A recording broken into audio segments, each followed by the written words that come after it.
दर्शक बंधु ओडिशा रे मिशन शक्ति अधीन कार्यरत थिबा समस्त सीआरपी और ईसी कर्मचारी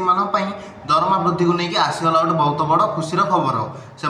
दरमा वृद्धि होगा नहीं सरकार देवाक जाऊँच बड़ सूचना कारण काली होगा जाऊँगी ओडिशा रे कैबिनेट बैठक तेणु सीआरपी और ईसी कर्मचारी दरमा वृद्धि सहित बकेया दरमा मिलवा सहित पेंशन नहीं कौन आसी बड़ खबरटी जानापी भिडियोटी को शेष पर्यंत देखूँ। दर्शक बंधु काली अर्थात बुधवार दिन ओडिशा रे कैबिनेट बैठक होगा जाऊँगी एवं यह बैठक में 7टी विभागर 8टी प्रस्ताव को सरकार अनुमोदन देवे एवं यह बैठक में बहुत गुरुत्वपूर्ण आलोचना होगा जाऊँगी। तेज सीआरपी और ईसी कर्मचारी मैंने बहुत दिन तले आंदोलन करते आप जानते से दाबी गुड़िक सब रही कि सरकार से दरमार वृद्धि घटातु से अवसर पर सरकार से पेंशन और आर्थिक सहायता राशि सुविधा करूँ एवं से पुराणा बकेया राशि दिंतु यही सब दाबी गुड़ी को लेकिन आंदोलन करते किंतु आम उपमुख्यमंत्री प्रभाती परिडा दाबी पूरण को लेकिन किसी प्रतिश्रुति देथिबारु से आंदोलन ओहरी गले। तेबे एबे जना पड़ुछि जे राज्य में कैबिनेट बैठक होगा जाउछि तेबे हुए तो सेमानकर कथा ही कैबिनेट बैठक में उठी पारे सीआरपी और ईसी कर्मी मानकर दाबी पूरण को लेकिन कैबिनेट बैठक में हुए तो आलोचना